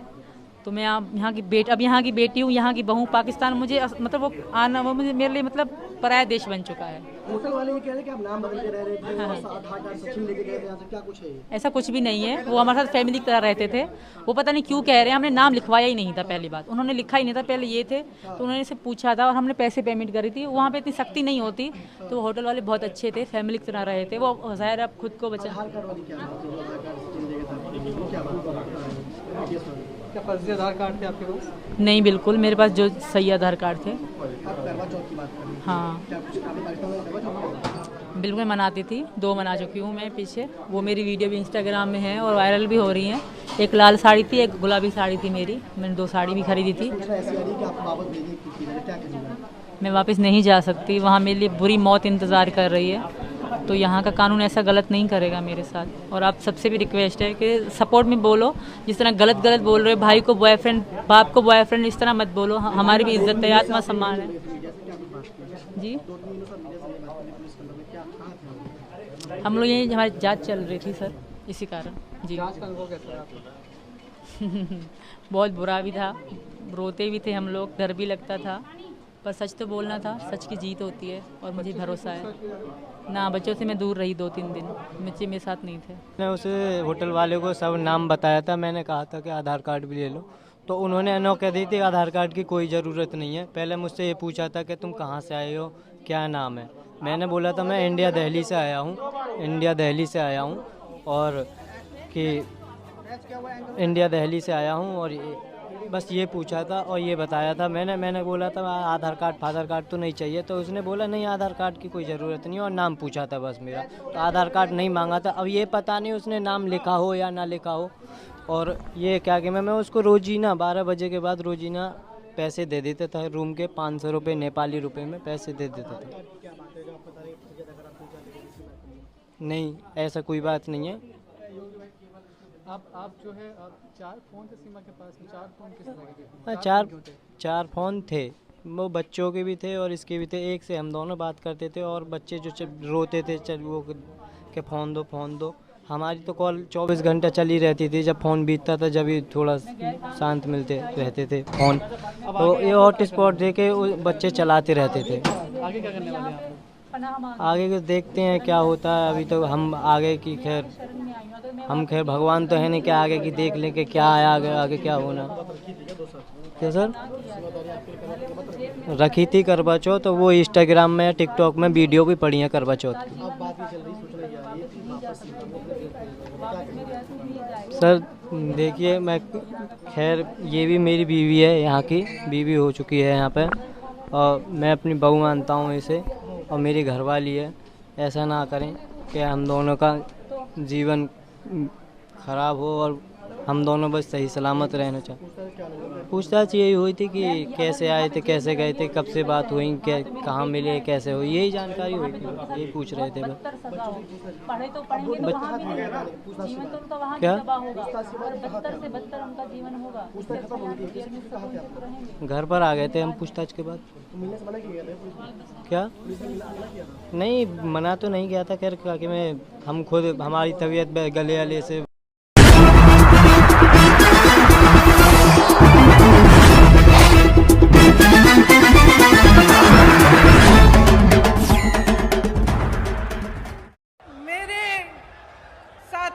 कई साथियों ने मुझे मुद्दे भेजे कि कौन कौन से मुद्दे हैं जो ग्वालियर में, मध्य प्रदेश में महत्वपूर्ण है और मुझे भाषण में क्या क्या कहना चाहिए। जब मैं उन मुद्दों को पढ़ रही थी, उन सुझावों को पढ़ रही थी, तो मुझे लगा कि ज्यादातर नकारात्मक बातें थी और मेरे मन में ये बात आई कि क्या हमारी राजनीति आज सिर्फ आरोप और प्रत्यारोप में फंस गई है? क्या इससे आगे भी कोई राजनीति हो सकती है? इससे बढ़कर भी हम कुछ ऐसी बातें कर सकते हैं जो जनता की मतलब की बातें हों। देखिए, भारतीय राजनीति की नींव स्वतंत्रता के आंदोलन से मैं डली थी। स्वतंत्रता का जो हमारा आंदोलन था उसे सत्याग्रह का नाम दिया गया था। तो सत्य की लड़ाई थी। तो हमारी पूरी राजनीति की जो नींव है वो उसी लड़ाई में है, तभी डली। तो हमारी एक परंपरा रही है हमारे देश की कि हम नेताओं में सभ्यता, सरलता, सादगी और सच्चाई ढूंढते हैं। हम चाहते हैं कि ऐसे नेता हो जिनमें ये स्वभाव हो और किसी के आधार पर दर्शकों के लिए हमारी राजनीति चली। लेकिन आज परिस्थितियां बदल गई हैं। आरोप प्रत्यारोप, एक दूसरे की बुराई, हम मंच पे आते हैं, आपको गिनवा देते हैं कि इनके क्या गुण हैं और अवगुण हैं, वो हमारे गिनवा देते हैं। और मुझे अक्सर लगता है कि इस बीच जो जनता के असली मुद्दे हैं वो डूब जाते हैं। आजकल शोहरत, बड़े बड़े बिजनेस वालों को देश की संपत्ति सौंपने की राजनीति, अहंकार की राजनीति चलती है। मैं भी जब यूपी गई तो मेरे साथियों ने बोला, दीदी बड़ी गाड़ी में बैठो। मैंने कहा क्यों? कहते भोकाल होना चाहिए। तो आजकल भोकाल की राजनीति है, शान शोहरत की राजनीति है, और कहीं पे बीच में जो जनता की समस्याएं हैं, जो सत्य है इस देश का, वो डूब रहा है। यहां खड़े होकर ये कहना बहुत आसान है, दूसरों की आलोचना करना बहुत आसान है। आखिर राजनीतिक सभ्यता को कायम रखने की सबसे बड़ी जिम्मेदारी किसकी होती है? प्रधानमंत्री की ही होती है। लेकिन 2 दिनों पहले की बात है, विपक्ष की बहुत बड़ी मीटिंग हुई। तमाम विपक्षी दल के बड़े बड़े वरिष्ठ नेता आए। उसी दिन या अगले दिन प्रधानमंत्री जी का एक बयान आया, और इस बयान में उन्होंने कहा कि जितनी भी विपक्ष के नेता हैं, जितने भी विपक्ष की पार्टियां हैं, एक झटके में प्रधानमंत्री जी ने जैसे सब धान 22 पसेरी सबको चोर बोल डाला। इतने वरिष्ठ नेता, अपने अपने प्रदेशों के प्रतिनिधि, बड़ी बड़ी पार्टियों के नेता, जिन्होंने आजीवन देश के लिए संघर्ष किया, जिनका देश प्रदेश में आदर है, जो जनता के मुद्दे उठा कर आगे बढ़े राजनीति में, उनका इस तरह का अपमान प्रधानमंत्री जी ने खुद कर दिया। और दूसरी तरफ देखिए, मणिपुर में 2 महीनों से पूरा प्रदेश जल रहा है, घरों में आग लगाई जा रही है, मार काट हो रही है आपस में, महिलाओं के साथ भयावह अत्याचार हो रहा है, बच्चों के सर पर छत नहीं रहे, और हमारे प्रधानमंत्री जी ने 77 दिन के लिए कोई बयान ही नहीं दिया इस पे। वहां पे एक्शन लेना छोड़िए, एक लफ्ज नहीं कहा। कल मजबूरी में, क्योंकि एक इतना भयावह वीडियो वायरल हुआ कि वो फिर चुप नहीं रह पाए, तो मजबूरी में कल एक बयान दिया उन्होंने, एक वाक्य बोला, और उस वाक्य में भी राजनीति घोल दी। उस वाक्य में भी उन्होंने उन प्रदेशों का नाम ले लिया जिसमें विपक्ष की सरकार है। तो मैं आपसे पूछना चाहती हूं कि ये जन आक्रोश लिखा है, ये जन आक्रोश किस बात का? ये जन आक्रोश आपके ही मुद्दों पर है कि नहीं है? और यहां खड़े होकर मैं भी इस 30 मिनट के भाषण में 10 मिनट प्रधानमंत्री जी की आलोचना कर सकती हूं। 10 मिनट के लिए मैं ये कह सकती हूं कि कितनी घोषणाएं, नकली घोषणाएं की, कितने घोटाले किए, कितने नाटक करते हैं शिवराज जी। और मैं 10 मिनट के लिए सिंधिया जी के बारे में भी बोल सकती हूँ कि किस तरह से अचानक उनकी विचारधारा ही पलट गई। लेकिन आज मैं यहाँ आपका ध्यान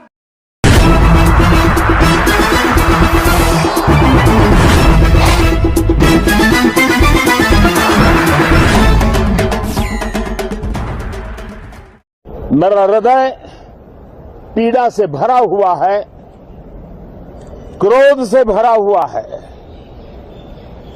मणिपुर की जो घटना सामने आई है, किसी भी सभ्य समाज के लिए ये शर्मसार करने वाली घटना है। पाप करने वाले, गुनाह करने वाले कितने हैं, कौन है, वो अपनी जगह पे है, लेकिन बेइज्जती पूरे देश की हो रही है। 140 करोड़ देशवासियों को शर्मसार होना पड़ रहा है। मैं सभी मुख्यमंत्रियों से आग्रह करता हूं कि वे अपने राज्य में कानून व्यवस्थाओं को और मजबूत करें, खास करके हमारी माताओं बहनों की रक्षा के लिए कठोर से कठोर कदम उठाएं। घटना चाहे राजस्थान की हो, घटना चाहे छत्तीसगढ़ की हो, घटना चाहे मणिपुर की हो, इस देश में, हिंदुस्तान के किसी भी कोने में, किसी भी की राज्य सरकार में राजनीतिक वाद विवाद से ऊपर उठ करके कानून व्यवस्था का महात्मा, नारी का सम्मान, और मैं देशवासियों को विश्वास दिलाना चाहता हूं, किसी भी गुनहगार को बख्शा नहीं जाएगा।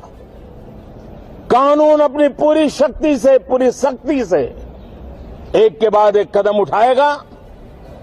मणिपुर की इन बेटियों के साथ जो हुआ है, इसको कभी माफ नहीं किया जा सकता है।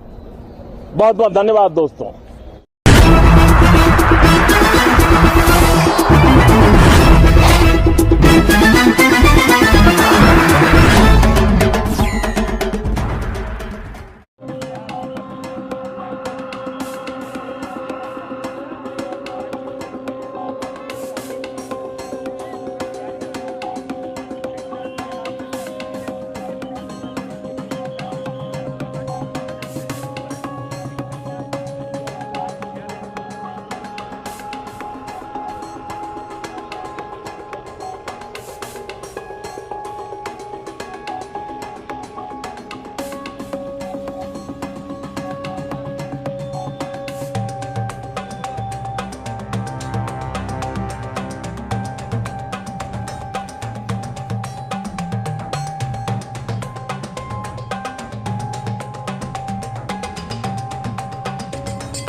देर रात को अहमदाबाद शहर में एक बहुत ही दुखद घटना बनी, जिसमें 9 लोगों ने अपना जीवन गंवाया है।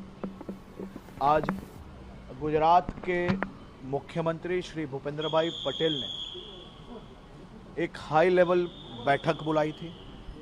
ये हाई लेवल बैठक में Gujarat police, road and buildings department, RTO एवं सभी विभागों को बुलाया गया था। ये बैठक में मुख्यमंत्री जी ने पूरा घटनाक्रम का निरीक्षण किया है और घटनाक्रम को समझने के बाद मुख्यमंत्री जी ने आज सुबह ही मुझे अहमदाबाद पुलिस कमिश्नर एवं गृह विभाग को यह सूचना दी थी कि ये घटना में जिन लोगों ने अपनी जान गंवाई है वो सभी परिवारों को जल्द से जल्द न्याय मिलना चाहिए।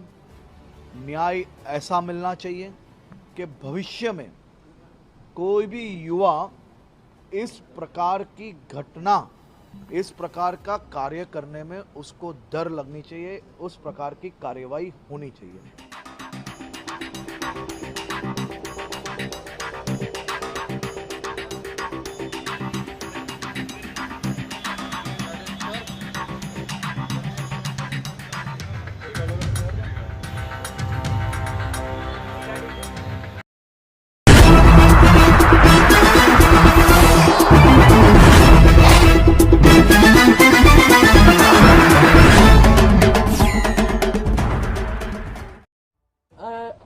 DO letter to Chief Secretary and DG on May itself, and then we also received in June 2 people who were not from Manipur, one from outside India and one from Hyderabad, wrote a number of complaints. It was not a one specific complaint, many complaints from Manipur, and we immediately forwarded that along with DO letter to DGP and CS. Again, yesterday when the video came on social media, we again took suo moto and wrote to CS and DG. Additionally, I talked to CS personally and DG and told them that immediately they need to arrest everybody. Today again I talked to the CM on this matter. So it is wrong that NCW was sitting on the complaints, and I think there are some people who are there to malign NCW or malign Government of India, that we are not doing anything. So it is wrong.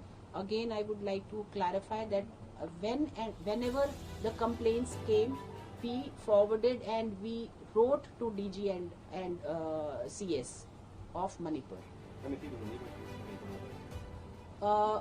हमारे पास एक complaint आई थी group of women from Manipur, जिसको हमने पहले forward किया CS को और DG को, और फिर मैंने अपने डीओ लेटर से मैंने ही लिखा उसी टाइम में ही। उसके बाद एक जून में 2 व्यक्तियों की कंप्लेंट आई, जो उनमें से एक आउट ऑफ इंडिया का था और एक हैदराबाद के, दोनों प्रोफेसर असिस्टेंट प्रोफेसर्स थे। हमने वो कंप्लेंट भी, उसके ऊपर भी हमने काम किया और सीएस और डीजी को उसी टाइम हमने लेटर लिखा। कल जब मीडिया रिपोर्ट में वो वीडियो आया और उस वीडियो पर भी हमने सुओ मोटो लेते हुए 3rd टाइम डीजी और सीएस को ना केवल लिखा, मैंने पर्सनली दोनों से बात की और आज मैंने सीएम से भी पर्सनली बात की है इस मैटर में। मैम, आपको लगता है कि इतने, because for long time the DGP didn't take any action, because you wrote to the DGP as well, do you think that there should be action taken against him because of the inaction?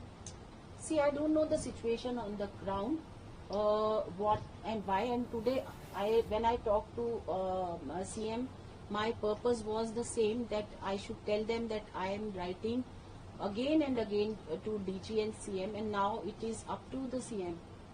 And he said that I will be talking to them that why they have not replied to NCW. The FIR has been filed against unknown person, while it can be clearly visible who were the real. I think now they have arrested 4 perpetrators because they were visible. Ma'am, but there are further questions. India Today has accessed that complaint copy which was sent to you on June 12th. You have written the letter on June 19th. You have gone through n number of letters that NCW regularly writes on such cases. Your letter on June 19th has no specific details of the complaints that you had received. Because it was not only one complaint, there were many complaints. So we forwarded all those complaints along with my letter. It was not specifically written for one complaint, but we forwarded all the complaints. Your letter is so loosely written it has the details, the complaint that was sent to you, it has horrific details of rape, sexual assault. So not only one, Yes, but multiple, many. that's what I'm saying. Yes. So and including I the claims that in Nagaland, rape was in a case of 18-year-old girl's rape. It was established in the medical examination. There's another case of a group of people barging into university campus. No action so taken. we in that forwarded case. all, writing one by one, we forwarded all the complaints and we wrote to them that work on all the complaints. Ma'am आपने जो है almost 1 महीना हो गया है, 1 महीने में जितनी भी आपने कंप्लेंट फॉरवर्ड की, क्योंकि आप जब भी कंप्लेंट फॉरवर्ड करते नोटिस इश्यू करते हैं बाकायदा डेडलाइन होता है, जैसे आज भी जो किया गया 4 दिनों में जवाब दिया, क्या उसमें कोई जवाब आया था? क्या जवाब आया था? अगर जवाब नहीं आया, इसीलिए मैंने आज सीएम से बात की है। मैंने बार बार उनसे बात करने के बाद जब जवाब नहीं आया तो मैंने सीएम से बात की है। मतलब आप ये Usually, what is the timeline when you get a response? What is the timeline that you get back the response? Because you are saying that you never. Sometimes we give 1 week notice and sometimes we give 10. It depends on this thing. But in this case, we have not received any. Ma'am मानते एक lapse रहा है अधिकारियों की तरफ से कि जहां पर 4 दिन में 7 दिनों में जवाब दिया जाता है, महीना 1.5 महीना गुजर जाता है, कुछ नहीं हो रहा है। नहीं रिप्लाई आया। एक कंप्लेन आपने कहा कि आप मई में आपको मिली थी, फिर आपको जून में भी एक कंप्लेन मिली, जैसे बहुत सारे अलग अलग ग्रुप से ग्रुप से। लेकिन मई वाली जो कंप्लेन मिली थी उस पर आपने फौरन कार्रवाई करके डीजीपी को भेज दिया था। अगर उस पर कोई जवाब नहीं आया और फिर जून में फिर इस तरह की शिकायतें आई, उसके बाद भी 1 महीने तक कोई जवाब नहीं आया, तो क्या हमने जरूरी नहीं समझा? संज्ञान लिया था, इसीलिए डीजीपी को लिखा था।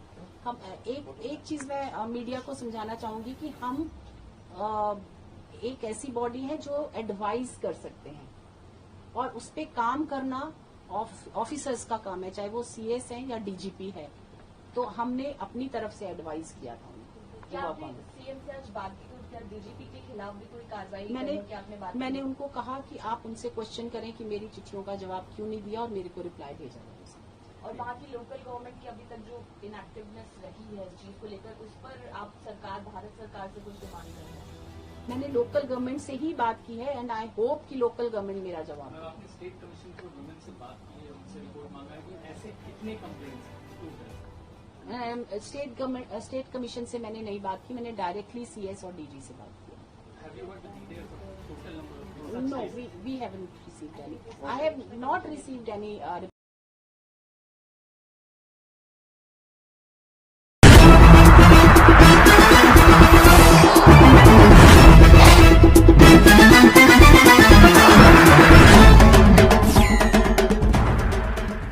ज्ञानवापी का बहुत से भाग्य ऐसा स्पष्ट दिखाई देता है कि उसको मंदिर तोड़ करके और वहाँ मस्जिद बनाई गई, नंदी वहाँ स्वयं विराजमान हैं, तो सारे प्रमाण तो देखने में ही मिल जाता है। अब जब सर्वे हो जाएगा और सर्वे में सारे तथ्य सामने आए गए हिंदू पक्ष के, और जिससे कि कोर्ट को फैसला देने में कोई परेशानी नहीं होगी, क्योंकि सारे सबूत जो उपलब्ध मिल रहे हैं वो हिंदू के पक्ष के मिल रहे हैं। और सर्वे होने पर सब कुछ स्पष्ट हो जाएगा, और स्पष्ट होने के बाद में और निश्चित है कि वह हिंदू पक्ष में यह आदेश हो जाएगा। और जो हमारे यहाँ 3 मंदिरों की बात बहुत दिनों से आंदोलन चल रहा था कि काशी, मथुरा, अयोध्या का निश्चय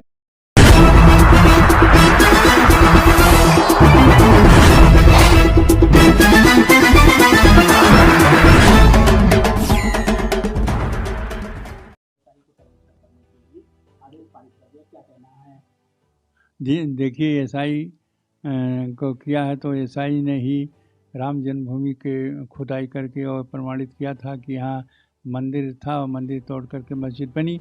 उसी प्रकार से उसी ईसाई को यहाँ दिया गया है जो यह सर्वे करने के लिए, वह भी निश्चित उसी रूप में होगा।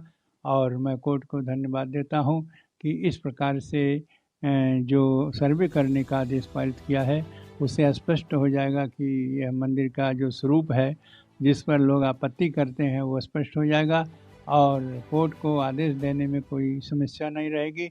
और ये निश्चित है कि वह मंदिर को तोड़ करके ही मस्जिद बनी, जो अभी भी प्रत्यक्ष रूप से दिखाई देता है। आधे भाग आज भी मंदिर के भग्नावशेष दिखाई देते हैं और आधे में मस्जिद बनाई दिखाई देती है। वहाँ स्वयं नंदी विराजमान है। तो तमाम साक्ष्य है और साक्ष्य को और प्रमाणित करने के लिए वो निश्चित है कि कोर्ट को सामने आएगा और कोर्ट ने जिस रूप से यह आदेश पारित किया है वह पूर्णतया सक्षम हो जाएगा, प्रमाण भी हो जाएगा। और जब प्रमाण मिल जाएगा हिंदू पक्ष को तो कोर्ट को आदेश देने में किसी प्रकार कोई समस्या नहीं होगी। इसलिए मैं कोर्ट को धन्यवाद देता हूँ कि यह कार्य जो करने के लिए ईसाई को सर्वे करने के लिए दिया है वह धन्यवाद के पात्र है।